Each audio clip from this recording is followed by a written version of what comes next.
Today I'm going to be building the NK87 entry edition that I purchased from NovelKeys.com. This was one of their clearance kits, which were discounted due to the fact that it did not include washers between the stabilizers and PCB. I'll be replacing those today, so I'll go ahead and get started with the unboxing. This is honestly some of the nicest packaging I've experienced with a keyboard kit, and even the zip-up case feels high quality and well made. Inside the case was a postcard with a QR code linking to their build guide, and then the pre-assembled barebones kit itself. I went with the Blumen colorway. The entry edition for the NK87 is an injection molded TKL keyboard made with polycarbonate, and it features a hot swap south-facing PCB. The USB-C port is located on the right side, and the NovelKeys logo can be found on the bottom. I'm already in love with how vibrant the case is, and it makes me want to explore some of their other color options in the future. In addition to the barebones kit and the case, there were 3 more boxes inside. The first contained a NovelKeys switch puller in their signature blue color. The second had a keycap puller. And in the last one was a black coiled USB-C cable. Before I begin this build, I put down my American Haptic silicone work mat. Don't forget that you can get 5% off your own work mat using my code MOCHI on their website at checkout. I also brought out my iFixit kit to grab the opening picks. The NK87 case features a pressure tab design, and to gain access to the plate and PCB, I'll need to open it up. I didn't include video of my attempt, but I honestly had a hard time opening it up with just my hands. The build guide recommends to turn it over and apply pressure to release the tabs, but it was barely budging, so these picks came in super handy. After separating the 2 pieces, I put the top part of the case to the side. Next, I'll need to separate the PCB sandwich with the bottom of the keyboard, so I grab my Fantic E1 Pro mini precision screwdriver. There are 6 screws holding it to the bottom, so I removed those and separated the layers. With the bottom of the case exposed, I was able to take a peek at the muffle mat, which is a silicone dampening pad. I went ahead and put the case aside. As I mentioned, the stabilizers that came with this discounted kit do not include the washers between it and the PCB, so I removed the screws holding the PCB, plate silicone, and plate together, as well as the screws holding the stabilizers in place. If I weren't replacing these, I could technically just add my switches at this point and continue with the build. However, I don't want to risk shorting my PCB without washers, so I decided to replace them with C³EQUALZ V3 stabs in black, sent to me from the Key company. Inside the V3 stab kit were the housings and stems, a soulmate modding kit, screws, washers, and wires. I put down a shop rag and opened up the bag of wires, making sure to grab the 7-unit wire for the spacebar, since this is what this PCB supports. I also opened up the rest of the parts, including the soulmate kit. To apply the mods, I grabbed my pink fine-tip tweezers from Stationery Stash. In case you aren't familiar with the soulmate kit, it contains adhesive bumpers and gaskets to fine-tune your stabs to your liking without having to source your own materials.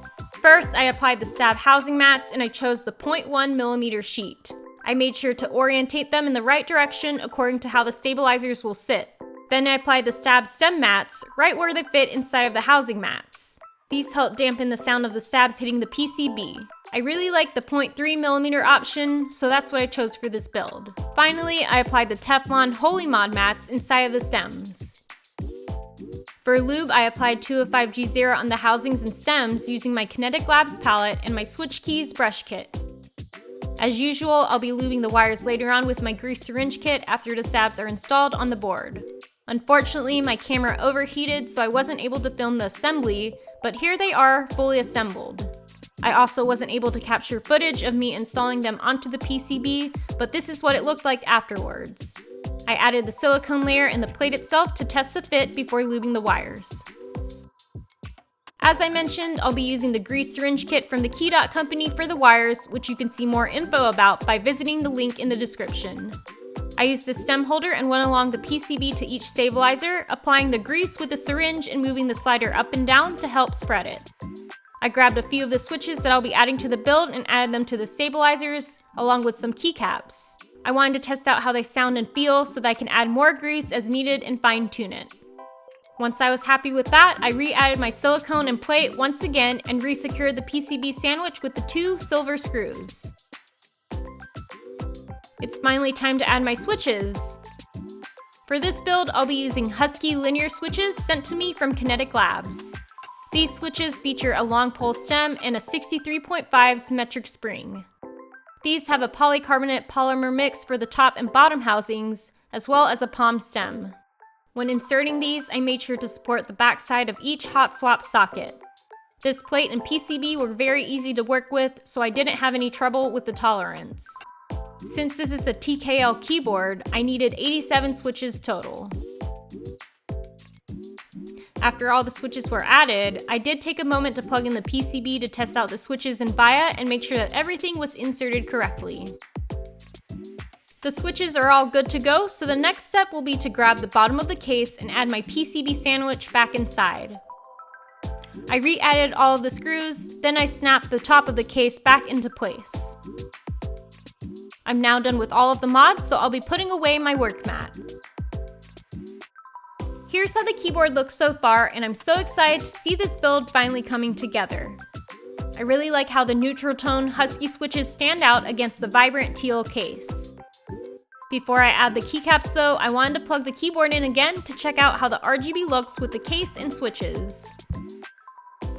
For keycaps, I'll be going with PBTfans Neon, sent to me from PBTfans.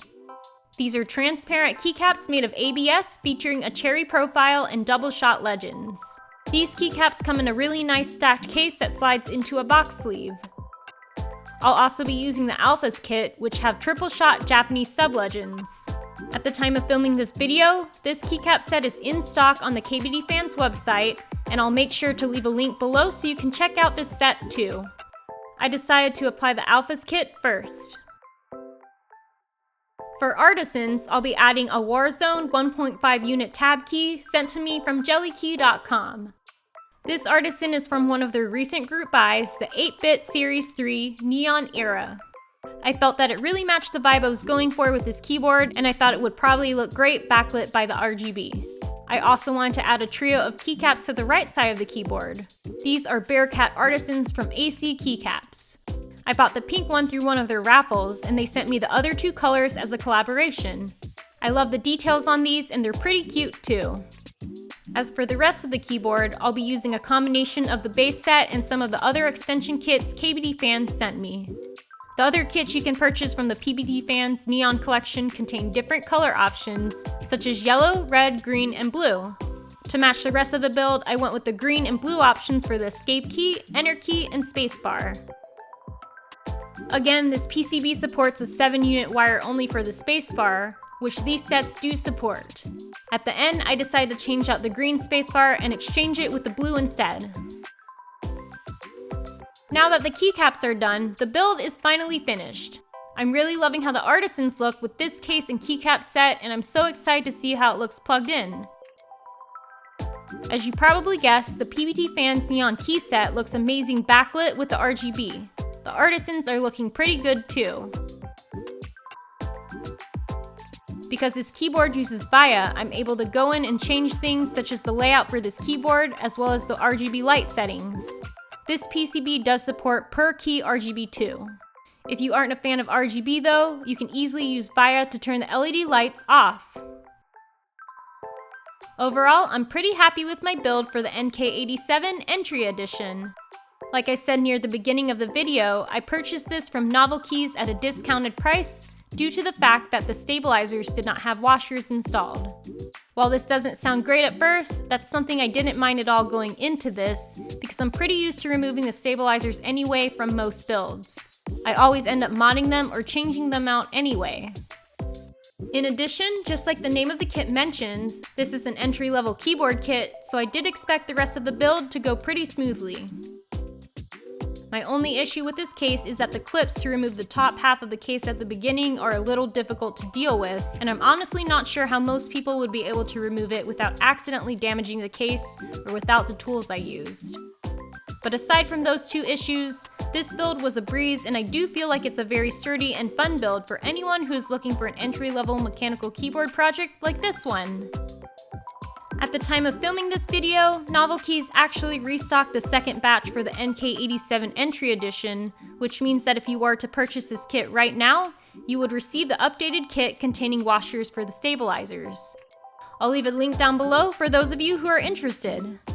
Unfortunately, the discounted price is no longer available, but at $135 USD, the price is still pretty reasonable. There's also an aluminum edition as well, priced at $225 USD. I love that both versions come in so many different color options, and there are some unique colorways as well. As for the keycaps, I'm pretty impressed with those as well. In case you didn't know, PBTfans is a new keycap manufacturer created by PBTfans, and they aim to provide faster keycap timelines with consistent communication between all parties involved to create a finalized product. I'm excited to see them working on these new sets, and I can't wait to share another set I received from them very soon. And finally, as for the overall sound and feel of this keyboard, I'm happy that I was finally able to incorporate my Husky switches into a build. I always enjoy the thocky sound profile from long pull stems because of the added sound depth and satisfying key press. I also appreciate the muffle mats that were included with the kit, and everything feels super sturdy and solid while typing or moving the keyboard around. I did not try out the NovelKeys stabilizers that were included in the build, so I can't share my thoughts on how those may sound, but the mods I chose for the V3 stabs feel great. I know my builds have been a little spaced out lately, but I have some keyboard-related projects in the works right now that I've been dedicating a lot of time to. Some of those projects will be featured here soon, as well as a few more planned builds and overviews. I'm really excited to share many of these things over the next few weeks, so make sure to like this video and subscribe to my channel if you'd like to check them out. Thank you again to PBTfans for sponsoring the keycaps for this build, as well as Jelly Key and AC Keycaps for the Artisans, and thank you all for watching!